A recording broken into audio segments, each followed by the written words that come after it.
उनकी धुंधुलू ने अपनी बहन को बताया कि तेरे जीजाजी पता नहीं कहां से ये फल लेकर आ गए हैं और कहते हैं कि इसको खा लो तो अपने उत्तम संतान होगी, पुत्र होगा, परंतु ये करो वो करो ये करो ऐसे हो, एक वर्ष का व्रत दे दिया, मेरे से तो नहीं होगा, मैं तो नहीं खाऊंगा, क्या करूंगी। मैंने उनको झूठ बोल दिया कि मैंने फल खा लिया है। तो उसकी बहन ने कहा तुम चिंता मत करो, मेरे पेट में बच्चा है, वह मैं तुम्हें दे दूंगी। तब तक तू गर्भवती स्त्री के समान गुप्त रूप से सुखपूर्वक रहो। तुम मेरे पति को थोड़ा सा कुछ धन दे देना और वे तुमको मेरा बालक दे देना, और हम दोनों मिलकर ऐसा उपाय करेंगे कि सब लोग यही कहे कि यह तुम्हारा ही बालक है, और मेरे वहां में ऐसा उपाय कर दो कि मेरा बालक 6 महीने का होकर मर गया। और उसे दोनों ने तिकड़म लगा दिया।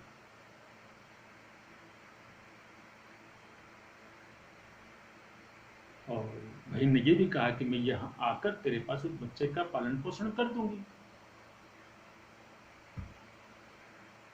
ब्राह्मणी ने स्त्री स्वभाववश जो बहन ने कहा वैसे ही सब कर लिया। कुछ समय पश्चात उसकी बहन के पुत्र हुआ, वह लेकर के आ गई। आत्मदेव जी को सूचना दी गई कि पुत्र रत्न की प्राप्ति हुई है।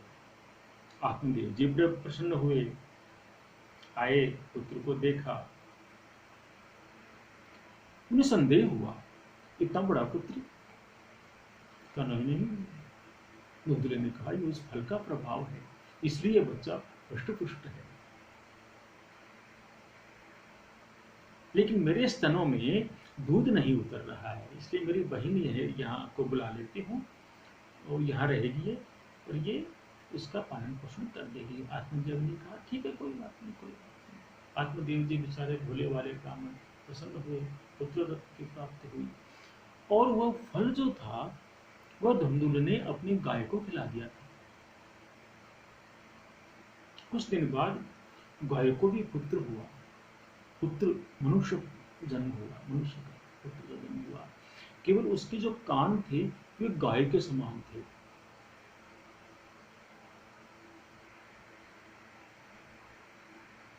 तो आत्मदेव जी ने उसका नामकरण गौकर्ण किया। धुंधुली ने कहा कि मेरा जो पुत्र है उसका नामकरण मैं करूंगी।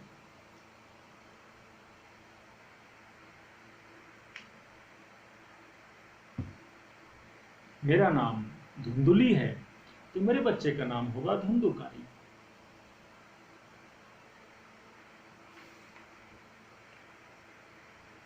अब दोनों बच्चे बड़े होने लगे। गोकर्ण जी तो सन्यासी की देन थे, तो बड़े महात्मा प्रवृत्ति के, संत प्रवृत्ति के, शुद्ध स्वभाव वाले हुए। और उधर धुंधुकारी जैसे जैसे बड़ा होने लगा वह दुष्ट प्रवृत्ति का बना, चोरी करने लगा, लोगों से द्वेष रखता था, छिप छिप कर दूसरों के घरों में आग लगा देना, धन लूट लेना, बालकों की हत्याएं कर देना, अस्त्र शस्त्र धारण किए रहता, दीन दुखी लोगों को तंग करता, उन्हें लूट लेता, ऐसा पापाचार में व्यस्त रहता। गोकर्ण जी अपना वेद अध्ययन करते, स्वाध्याय करते, भगवान नाम का कीर्तन करते, अच्छे अच्छे कर्म करते। इस प्रकार दोनों बच्चे बड़े होने लगे।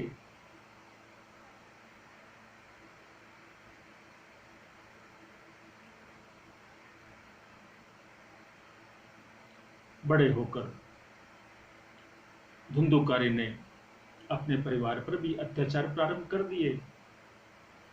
पिताजी का कहना नहीं मानना, उन्हें उल्टा डांट देना, और उनको इतना दुखी कर दिया कि एक दिन आत्मदेव जी ने गोकर्ण से पूछा कि हे बेटा, मुझे क्या करना चाहिए? मैं तो बहुत दुखी हो गया हूँ, ऐसा सोचता हूँ मैं आत्महत्या कर लूँ। तब गोकर्ण जी ने बड़ी अच्छी बात कही, देहेस्थिमांस रुधिरे अभिमतिम त्यजम त्व जाया सुतादिषु सदा ममतां विमुञ्च पश्यान्निशं जगदिदं क्षणभङ्गनिष्ठं वैराग्य राग रसिको भव भक्तिनिष्ठः धर्मं भजस्व सततं त्यज लोकधर्मान् सेवस्व साधु पुरुषाञ्जहि कामतृष्णाम् अन्यश्च दोष गुण चिन्तनमाशु मुक्त्वा सेवा कथा रसमहो नितरां पिबत्वम् एवं सुतोक्तिवशतोऽपि गृहं विहाय यातो वनं स्थिरमतिर्गत षष्टिर्वर्षः युक्तो हरेरनुदिनं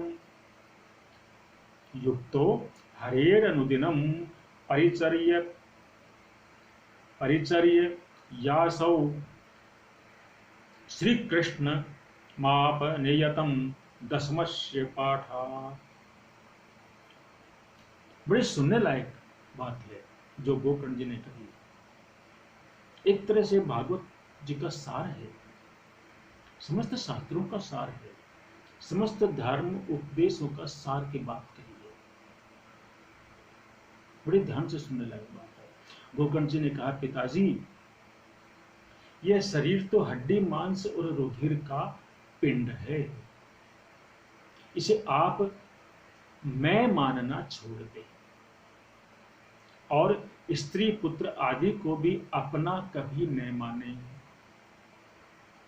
इस संसार को रात दिन क्षण भंगुर देखें, यह संसार प्रति क्षण नष्ट हो रहा है। इसमें किसी भी वस्तु को स्थायी समझकर उसमें राग न करें, किसी भी वस्तु में बंधे नहीं, बस एकमात्र वैराग्य रस के रसिक होकर भगवान की भक्ति में लगे रहो। भगवान का भजन ही सबसे बड़ा धर्म है, निरंतर उसी का आश्रय लो। अन्य सब प्रकार के लौकिक धर्मों से मुख मोड़ लो, सदा साधु जनों की सेवा करो, भोगों की लालसा को पास भी न फटकने दो। जल्दी से जल्दी दूसरों के गुण और दोषों का विचार करना छोड़कर एकमात्र भगवत सेवा और भगवान की कथाओं के रस का ही पान करो। इस प्रकार पुत्र की वाणी से प्रभावित होकर आत्मदेव जी ने घर छोड़ दिया और वन की यात्रा करी। यद्यपि उनकी आयु 60 वर्ष की थी, फिर भी बुद्धि से पूरी वो दृढ़ थे। वन में रात दिन भगवान की सेवा पूजा करने से, नियम पूर्वक भागवत के 10वें स्कंद का पाठ करने से उसने भगवान श्री कृष्णचंद्र को प्राप्त कर लिया। बोलो श्री वृंदावन बिहारी लाल की जय हो। श्रीमद् भागवत महापुराण की जय हो। दूसरी तरफ धुंधुकारी ने और अत्याचार अपने बढ़ा दिए। घर की वस्तुओं को धीरे धीरे चोरी करके, पिताजी तो रहे नहीं तो माताजी से छीन छीन कर ले जाने लगा, बाजार में बेच देता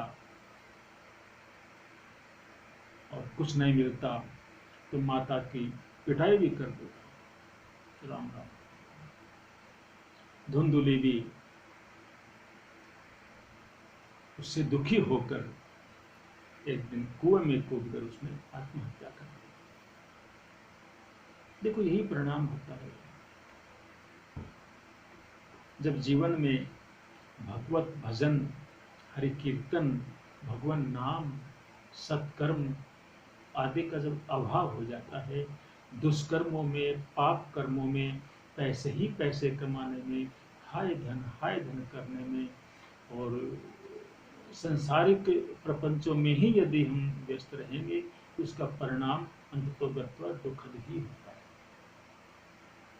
धुंधली कुएं में गिरकर मर गई, अब तो धुंधुकारी स्वच्छंद हो गया। वैश्यागमन करता था, वो वैश्याओं को घर में ही लेकर आ गया। चोरियां करता, डकैती करता, खूब धन भी इकट्ठा कर लिया घर में। एक दिन उन वैश्याओं ने सोचा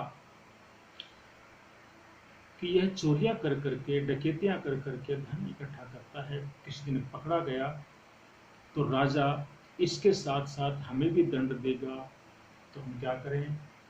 हम ऐसा करते हैं, यह धन सारा लेकर के और इसका राम नाम सत्य करके यहाँ से भाग चलते हैं।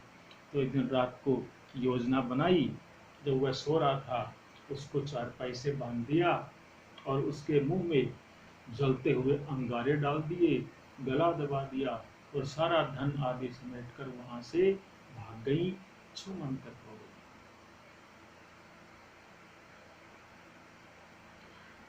हमारी जो इंद्रियां हैं ये सिर्फ वेश्याएं हैं, ये हमारी सगी नहीं है। ये अंततो गत्वा हमें नरक में ही धकेलती है। इसलिए इंद्रिय रसों, ये इंद्रियां हैं, इनके रसों का जितना जल्दी हो त्याग कर देना चाहिए। इनके विषयों में हमें बंधना नहीं चाहिए, बंधना नहीं चाहिए।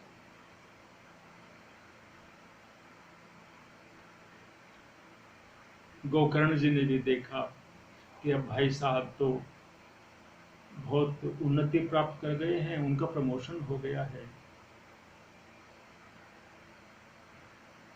वेश्याओं ने उन्हें मार दिया है, तब अपने को भी यहाँ से निकल लेना चाहिए। यदि वहाँ पहले ही निकल गए थे तीर्थाटन के लिए, और तीर्थ घूमते घूमते जब कर रहे थे गया जी आदि, तो रास्ते में उन्हें सूचना मिली कि आपके भाई साहब जो है वो सिधार गए हैं। तो वापस आए और रात में एक बार घर में सो रहे थे गोकर्ण जी, तब स्वप्न में धुंधुकारी प्रेत रूप में उनके सामने उपस्थित हुआ, जोर जोर से रोने लगा। गोकर्ण जी ने उनको पूछा, भाई तुम कौन हो? रात्रि के समय ऐसे भयानक रूप क्यों दिखा रहे हो? तुम्हारी दशा कैसे हुई? बताओ, कौन हो तुम? प्रेत हो, पिशाच हो या कोई राक्षस हो? जब गोकर्ण जी ने इस प्रकार पूछा तो वह जोर जोर से और भी जोर जोर से रोने लगा। बोलने की शक्ति बची नहीं, केवल संकेत मात्र से समझाया, परंतु सफल नहीं हुआ। तब गोकर्ण जी ने अंजुलि में जल लेकर अभिमंत्रित करके उसके ऊपर छिड़का, तब उसके कुछ पापों का शमन हुआ और वह बोलने योग्य हुआ। तब उन्हें पूरा वृत्तांत सुनाया कि मैं आपका भाई हूँ धुंधुकारी, मैं अपने पाप कर्मों के कारण प्रेत योनि को प्राप्त हुआ हूँ, बड़ा दुखी हूँ, और अब आप चूंकि धर्म प्रेमी हैं, धर्म धारण किए हुए हैं, आप मेरी मुक्ति का कोई उपाय करो, मैं आपकी शरण हूँ। गोकर्ण जी ने कहा, ठीक है, मैं उपाय करूंगा, अभी आप जाओ। वह चला गया। दूसरे दिन विद्वानों से, पंडितों से, कईयों से सलाह की, राय मशविरा किया, और कुछ समझ नहीं आया तो सूर्य भगवान के आराधना करके सूर्य भगवान की गति को रोका। संकल्प लेकर सूर्य भगवान ने पूछा तो पूरा वृतांत बताया गोकर्ण जी ने। तो सूर्य भगवान ने उपाय बताया कि तुम श्रीमद् भागवत महापुराण की कथा करो, इससे तुम्हारे प्रेत योनि को प्राप्त भाई का उद्धार होगा। पितरों की मुक्ति के लिए, पितृदोष निवारण के लिए भागवत कथा अंतिम उपाय है, अपने सनातन सभ्यता में गया श्राद्ध का भी बहुत महत्व है, लेकिन यदि गया श्राद्ध से भी मुक्ति नहीं है, उनकी मुक्ति श्रीमद् भागवत महापुराण से होती है। यह जानना चाहिए, इसमें कोई संदेह नहीं होना चाहिए। गोकर्ण जी ने फिर कथा करी, सबको निमंत्रण दिया, धुंधुकारी भी वहां उपस्थित हुआ। धुंधुकारी का जो शरीर था वह वायु रूप में था, इसलिए वह कहीं बैठ नहीं सकता था। तभी उसने देखा कि एक कोने में एक बांस की लकड़ी पड़ी थी, जिसके अंदर 7 गांठें थी, अंदर से वह खोखला था। धुंधुकारी उसमें छुपकर बैठा, नीचे की गांठ पर बैठकर नीचे से घुसकर उसमें बैठा। पूरी 7 दिन की कथा सुनी और 7 दिनों में क्रमशः उसके बंधन की 7 गांठें टूट गई। अंतिम दिन कथा के विश्राम पर विष्णु लोक के दूत, भगवान विष्णु के दूत विष्णु रूप में ही विशेष विमान लेकर वहां पधारे। धुंधुकारी दिव्य रूप को प्राप्त हुआ, प्रेत शरीर से उसे मुक्ति मिली और गोकर्ण जी को धन्यवाद आभार करके वह विशेष विमान में बैठकर चला गया। बहुत सारे अन्य लोग भी जिन्होंने कथा विधि पूर्वक जैसे धुंधुकारी ने सुनी वैसे ही सबने सुनी, वे भी सब विमानों में बैठकर विष्णु लोक को गए। कुछ लोगों ने पूछा कि भी हम क्यों नहीं गए? तब कहा, विष्णु दूतों ने कहा कि तुमने कथा विधि पूर्वक नहीं सुनी। विधि क्या है? संसार की सारे प्रपंचों को मन मस्तिष्क से निकालकर पूरी कथा ध्यान से सुने, कथा के बीच में कोई प्रश्न न करे, कोई शंका संदेह न करे, केवल नेत्र बंद करें और कथा के शब्दों में ध्यान लगाएं, उस पर मनन करें, उस पर बाद में चर्चा करें। इस प्रकार जो कथा सुनते हैं उनका मोक्ष होता है। फिर गोकर्ण जी ने पुनः फिर कथा करी। तब पुनः जब कथा करने पर प्रत्येक जो श्रोता थे उनके लिए विमान आए तो सबका कल्याण हो। बोलो श्रीमद् भागवत महापुराण की जय हो।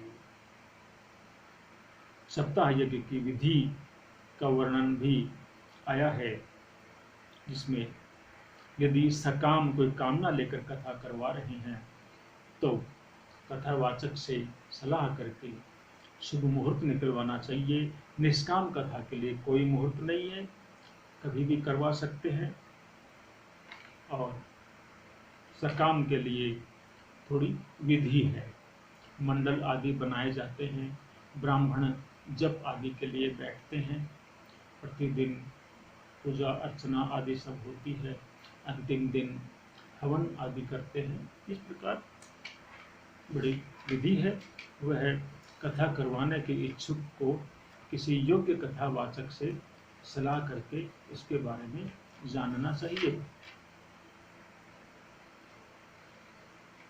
इस प्रकार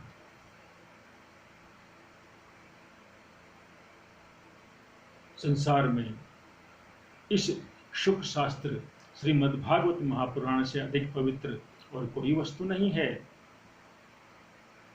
जो पुरुष इसका नियम पूर्वक भक्ति भाव से श्रवण करता है और जो शुद्ध अंतःकरण से भगवत भक्तों के सामने इसको सुनाता है, वे दोनों ही विधि का पूरा पूरा पालन करने के कारण इसका यथार्थ फल प्राप्त करते हैं और उनके लिए तीनों लोकों में कुछ भी असाध्य नहीं। इस प्रकार श्रीमद् भागवत कथा का महात्म्य यहाँ पूर्ण होता है और प्रथम स्कंध यहाँ से प्रारंभ होता है।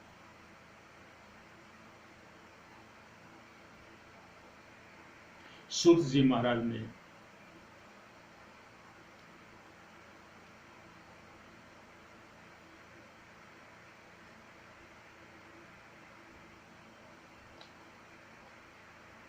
ऐसा शौनक आदि ऋषियों से कहा। मंगलाचरण होता है।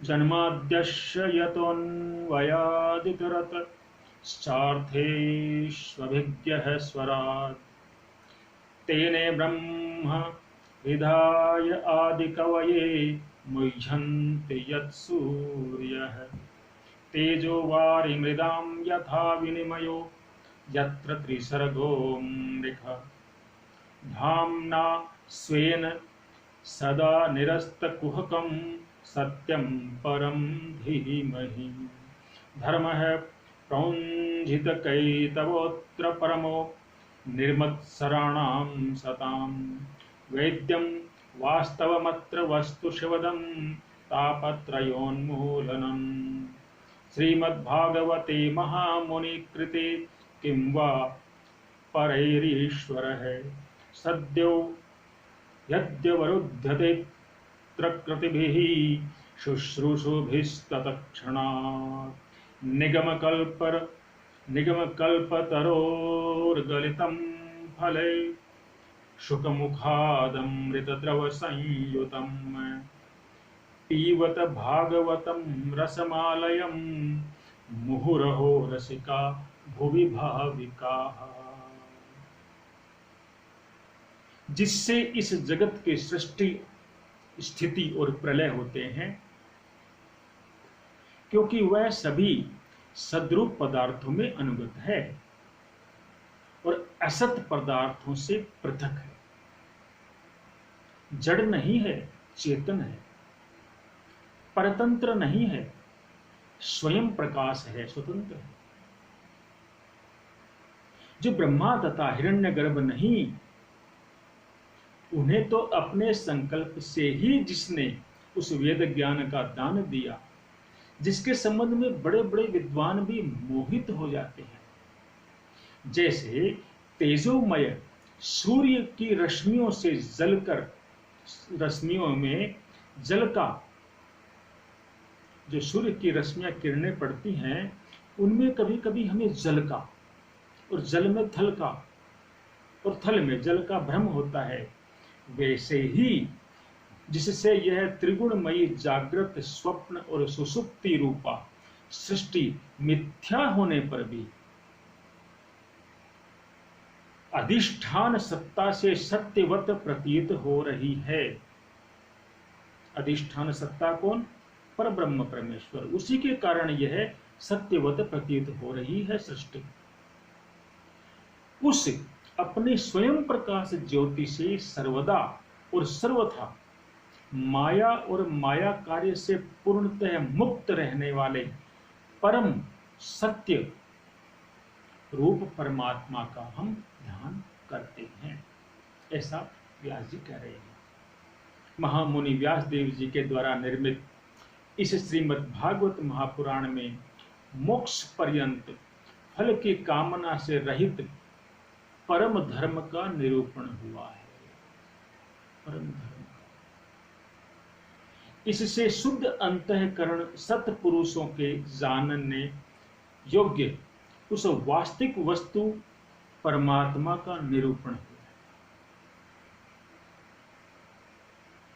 जो तीनों तापों का जड़ से नाश करने वाली और परम कल्याण देने वाली है। ऐसी वस्तु कौन? परमात्मा। वस्तु शब्द सांकेतिक है। जिस समय भी सुकृति पुरुष इसके सुनने की, श्रवण की इच्छा करते हैं, ईश्वर उसी समय अविलंब उनके हृदय में आकर बंदी बन जाते हैं। रस के मर्मज्ञ भक्तजन यह श्रीमद् भागवत वेद रूप कल्प वृक्ष का पका हुआ फल है। श्री सुखदेव रूप तोते के मुख का संबंध हो जाने से यह परम आनंदमयी सुधा से परिपूर्ण हो गया है। ये कसौटी है। जिस फल को तोता चांच मार देगा वह मीठा होगा ही। इस फल में छिलका, गुठली आदि त्याग देने वाले कोई पदार्थ नहीं है। इसमें तो केवल रस ही रस है, और यह केवल पृथ्वी पर ही उपलब्ध है, स्वर्ग में नहीं, स्वर्ग में भी नहीं। ऐसा व्यास जी कह रहे हैं।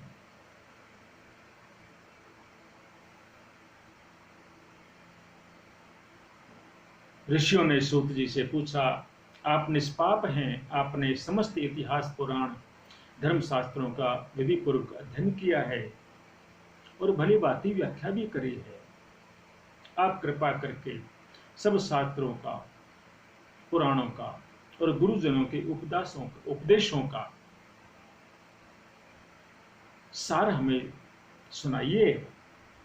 ऐसा प्रश्न उन्होंने किया था, जैसा हमने महात्म्य में सुना।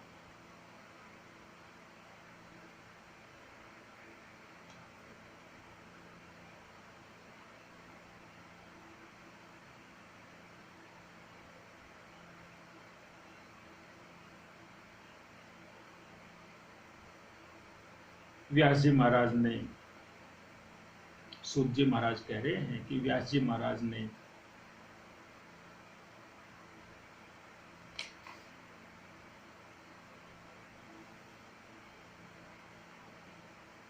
जैसा वर्णन किया वैसा मैं तुम लोगों को सुनाता हूं।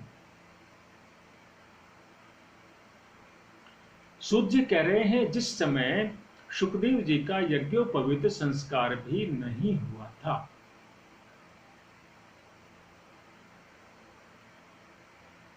उसी समय जन्म के तुरंत बाद में अकेले ही संन्यास लेने के उद्देश्य से घर छोड़कर जाते हुए देखकर उनके पिता व्यास जी ने उन्हें पुकारा, विरह से आतुर होकर, बेटा, अरे बेटा, कहां जा रहे हो? अभी तुम बच्चे हो।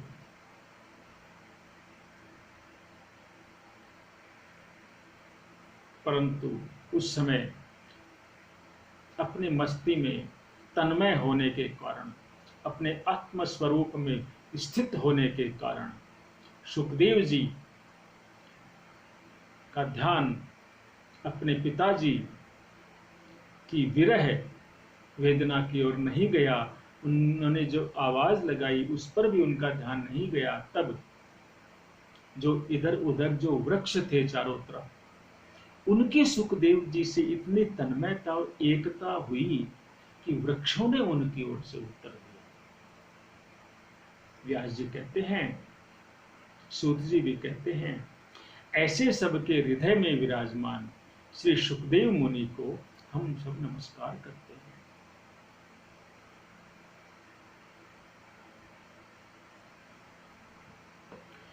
मुनियों में सर्वश्रेष्ठ भगवान के अवतार नर नारायण ऋषियों को, सरस्वती देवी को, श्री व्यास देव जी को नमस्कार वंदन आदि करके तब संसार और अंतःकरण के समस्त विकारों पर विजय प्राप्त कराने वाले इस श्रीमद् भागवत महापुराण का पाठ करना चाहिए। भगवान को, व्यास जी को, इनको सबको नमस्कार करके वंदन करके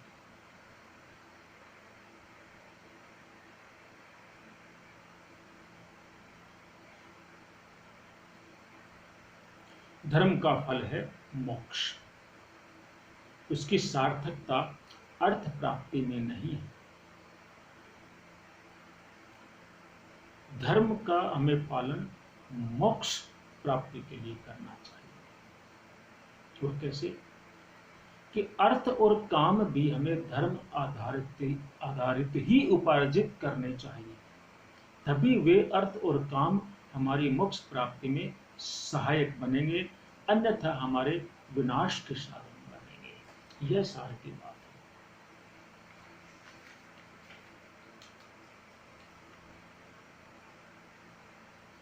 सूत जी ने भगवान के अन्यान्य अवतारों का वर्णन किया। सबसे पहले कौमार सर्ग में, सर्ग माने सृष्टि, कौमार सर्ग में सनक सनंदन और सनातन सनत कुमार इन 4 ब्राह्मणों के रूप में अवतार ग्रहण किया। दूसरी बार सूकर रूप ग्रहण किया, वराह रूप। तीसरा नारद जी के रूप में अवतार ग्रहण किया और धर्म की पत्नी मूर्ति के गर्भ से नर नारायण के रूप में चौथा अवतार ग्रहण किया। 5वें अवतार में वे सिद्धों के स्वामी कपिल मुनि के रूप में प्रकट हुए। अनसुईया के मांगने पर 6ठे अवतार में वे अत्रि की संतान के रूप में दत्तात्रेय हुए। 7वीं बार रुचि प्रजापति की आकुति नाम की पत्नी से यज्ञ पुरुष के रूप में उन्होंने अवतार ग्रहण किया। ऋषभ देव जी के रूप में भगवान ने 8वां अवतार की ग्रहण किया। यही ऋषभ देव जी जैन संप्रदाय के, जैन पंथ के प्रवर्तक हैं। 9वीं बार वे राजा पृथु के रूप में अवतीर्ण हुए। इन्हीं के नाम पर धरा का नाम पृथ्वी पड़ा। मत्स्य रूप में उनका 10वां अवतार हुआ। 11वां अवतार धारण करके कच्छप रूप में मंदराचल पर्वत को पीठ पर धारण किया समुद्र मंथन के समय। 12वां अवतार धन्वंतरी के रूप में हुआ। 13वां अवतार मोहिनी रूप में हुआ। 14वां अवतार नरसिंह रूप में धारण किया। 15वीं बार वामन रूप में अवतार हुआ, वामन भगवान। 16वां परशुराम जी के रूप में। 17वां अवतार सत्यवती के गर्भ से पाराशर जी के रूप में, अर्थात व्यास जी के रूप में। 18वां अवतार रामावतार है। 19वां और 20वां अवतार में बलराम और श्री कृष्ण के नाम से।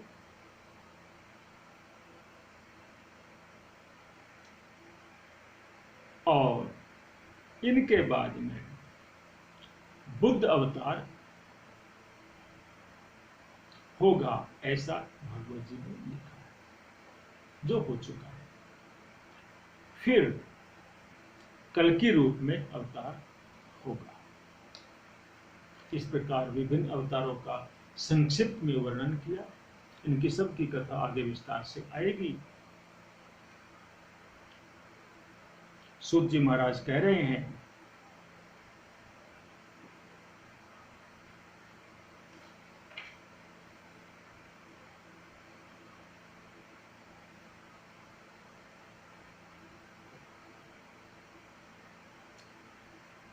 कि हे सूत जी महाराज, सारे ऋषि मुनियों ने उनसे पूछा कि कृष्ण द्वैपायन व्यास जी महाराज किसकी प्रेरणा से इस श्रीमद् भागवत पुराण की रचना उन्होंने करी, ऐसा आप हमें बताइए।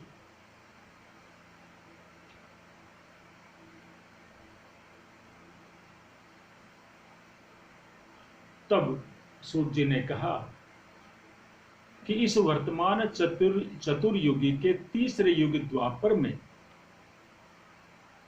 4 युग होते हैं, सतयुग, त्रेता युग, द्वापर युग, कलयुग। चारों को मिलाकर एक चतुर्युगी कहा जाता है। जिस समय ये सूत जी की शौनक ऋषियों की बात हो रही है, उस समय जो चतुर्युगी चल रही थी, उसके तीसरे युग द्वापर में महर्षि पाराशर के द्वारा वसु कन्या सत्यवती के गर्भ से भगवान के कला अवतार योगी राज व्यास जी का जन्म हुआ। एक दिन अपनी दिव्य दृष्टि से समस्त वर्णों और आश्रमों का हित कैसे हो, इसके ऊपर व्यास जी महाराज विचार कर रहे थे कि समस्त लोक का कल्याण, जगत का कल्याण कैसे हो। समस्त वर्णों का, ब्राह्मण, क्षेत्र, क्षत्रिय, वैश्य, शूद्र, सभी का, और सारे आश्रमों का, ब्रह्मचारी आश्रम वालों का, गृहस्थियों का, वानप्रस्थियों का, सन्यासियों का, सभी का कल्याण कैसे हो। क्योंकि तब तक कुछ बंधन थे, वेद अध्ययन कौन कर सकता है कौन नहीं। तो जो वेद अध्ययन नहीं कर सकते, वेदों को नहीं सुन सकते, उनका कल्याण कैसे होगा, ये विचार कर रहे थे। और विचार करके उन्होंने वेदों के फिर 4 विभाग कर दिए। इतिहास और पुराणों को 5वां वेद कहा गया।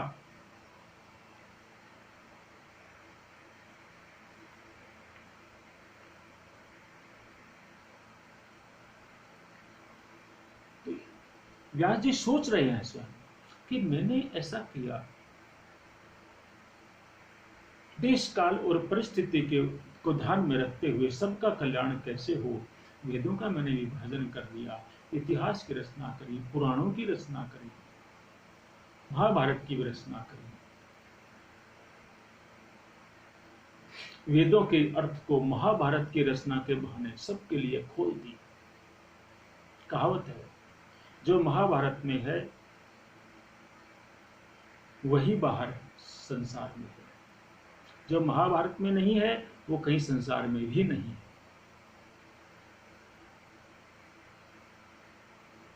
फिर भी कुछ मुझे अभाव लग रहा है कि कहीं कुछ कमी है। ऐसा करके वो चिंतित हो गए। मुझे ऐसा लग रहा है कि अब तक जो रचनाएं मैंने करी है उनसे सबका कल्याण नहीं होगा, सबका कल्याण नहीं। ऐसा सोचकर दुखी हो रहे हैं व्यास जी महाराज, उनके नेत्रों से आंसू टपक रहे हैं। उसी समय नारद जी का आगमन हुआ।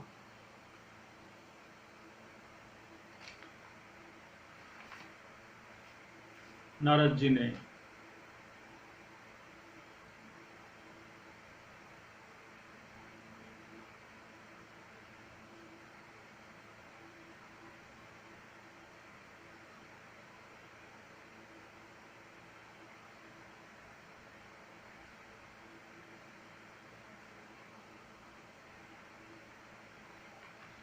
अपना स्वयं का पूर्व चरित्र सुनाया।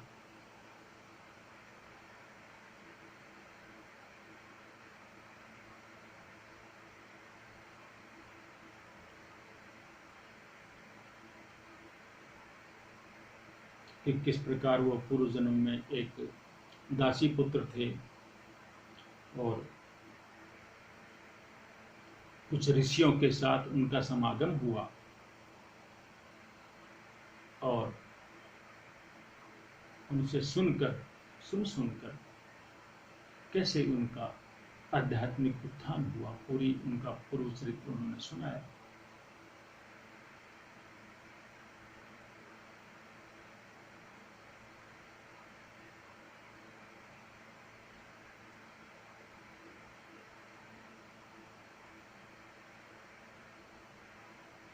और कहा व्यास जी से कि हे व्यास जी, आपके दुख का कारण यह है कि आपने अभी तक जो भी रचनाएं करी हैं उनमें ज्ञान बहुत है, वैराग्य बहुत है, परंतु रस नहीं है, रस नहीं है। कलयुग के जो जीव होंगे आगे, उनका बौद्धिक स्तर बहुत निम्न स्तरीय होगा, संकुचित होगा।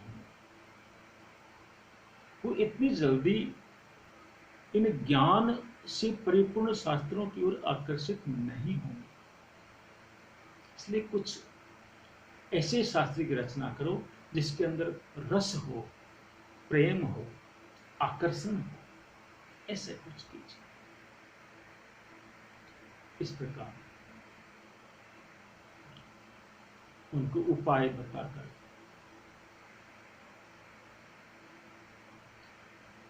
कि भगवान की लीला कथाओं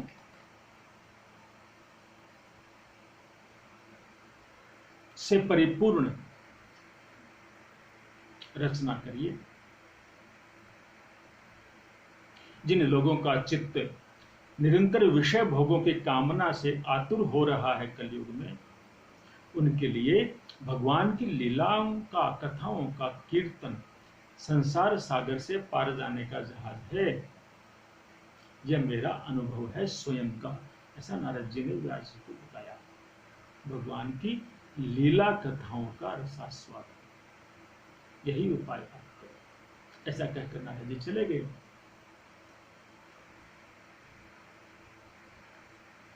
व्यास जी ने ब्रह्म नदी सरस्वती के पश्चिम तट पर शम्याप्रास नामक एक आश्रम है, वहीं व्यास जी ने वहां व्यास जी अवस्थित हुए। उनका भी अपना आश्रम वहीं थे।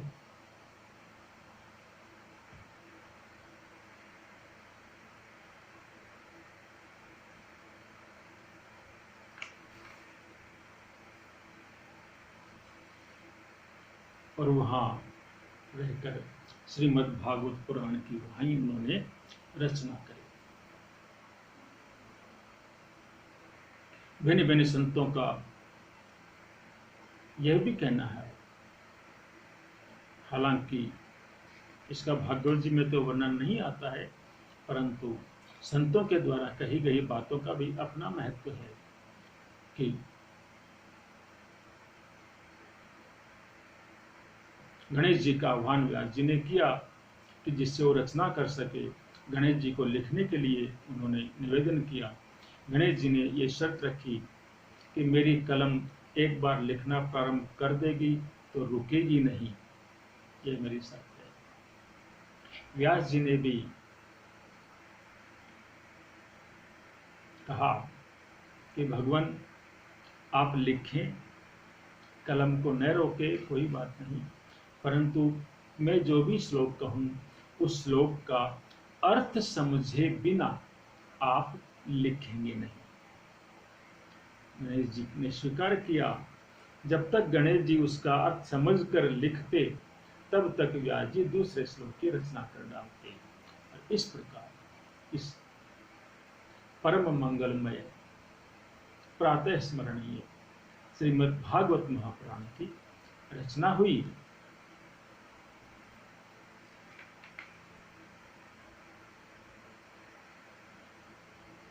जो लोग, सूत जी कहते हैं, सूत जी महाराज, कि जो लोग ज्ञानी हैं, जिनकी अविद्या की गांठ खुल गई है और जो सदा आत्मा में ही रमण करने वाले हैं, वे भी भगवान की हेतु रहित भक्ति किया करते हैं, क्योंकि भगवान के गुण ही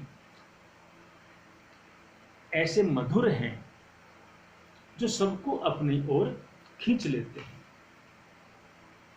फिर सुखदेव जी तो भगवान के भक्तों के अत्यंत प्रिय हैं, स्वयं भगवान वेदव्यास के पुत्र हैं। भगवान के गुणों ने उनके हृदय को अपनी ओर खींच लिया और उन्होंने विवश होकर ही इस विशाल ग्रंथ का भी अध्ययन सुखदेव जी ने इसीलिए किया, क्योंकि यह नारद जी के कहे अनुसार व्यास जी ने जो रचना करी, वो रचना श्रीमद् भागवत पुराण रस, प्रेम और आकर्षण से परिपूर्ण थी। इसी कारण सुखदेव जी जैसे अपने ही आत्मा में रमण करने वाले वे दिगंबर अवस्था में रहते थे।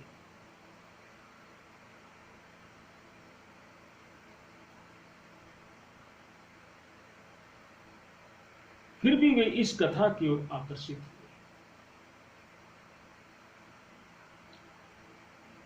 जब सुखदेव जी भागे जा रहे थे आगे आगे संन्यास लेने के लिए, पीछे पीछे उनके पिताजी उनको पुकारते जा रहे थे, तो ऐसा वृतांत आता है दूसरे ग्रंथों में कि रास्ते में एक सरोवर था, वहां कुछ स्त्रियां स्नान कर रही थी सरोवर में। तो उन स्त्रियों ने सोचा कि ये कौन आ रहा है। जैसे परंतु उन स्त्रियों ने दृष्टि डाली सुखदेव जी पर, उनकी दृष्टि भी स्थिर हो गई। वे स्त्रियां भी एक समाधि की अवस्था को प्राप्त हो गई और सुखदेव जी वहां से चुपचाप चले गए। पीछे पीछे व्यासदेव जी जब आए, जब देखा स्त्रियों की ओर, तो उन्होंने डांटा कि तुम ऐसे सरोवर में ऐसे स्नान कर रही हो खुले में, ऐसे नहीं करना चाहिए इस प्रकार से। तब उन स्त्रियों ने कहा ये जो बच्चा कौन था जिसकी तरफ आप भागे जा रहे थे? ये मेरा पुत्र था। तो कहा कि अपने पुत्र से कुछ सीखिए। आपकी दृष्टि में भेद है, उसकी दृष्टि में भेद नहीं है। ये आप शिक्षा अपने पुत्र से लीजिए। ऐसे सुखदेव जी किसी की ओर आकर्षित नहीं होते, परंतु इस कथा की ओर आकर्षित हुए। जब एक बार वो वन में बैठे हुए थे, तो वहां से कुछ बच्चे भागवत के श्लोक गाते हुए निकले। उनको सुनकर, दसम स्कंद के श्लोक, जिसमें भगवान की रस भरी कथाएं हैं, उनको सुनकर सुखदेव जी ने उनको पूछा, बच्चों ये तुमने कहाँ से सीखा? तब उन्होंने कहा कि हमारे गुरुदेव हैं व्यास जी महाराज, उनसे हमने सीखा। तब वहां सुखदेव जी उनके पीछे पीछे आए और अपने पिता व्यास जी से भागवत की दीक्षा ली और ये कथा सुनी सबसे। इस प्रकार भागवत पुराण में सबको यदि हम ध्यान से सुनेंगे तो हमारा मन बहुत लगेगा। आज की कथा को हम कहीं विश्राम देते हैं। बोले श्री वृंदावन बिहारी लाल की जय हो। श्रीमद् भागवत महापुराण की जय हो। जय जय श्री राधे, जय जय श्री राधे, जय जय श्री राधे।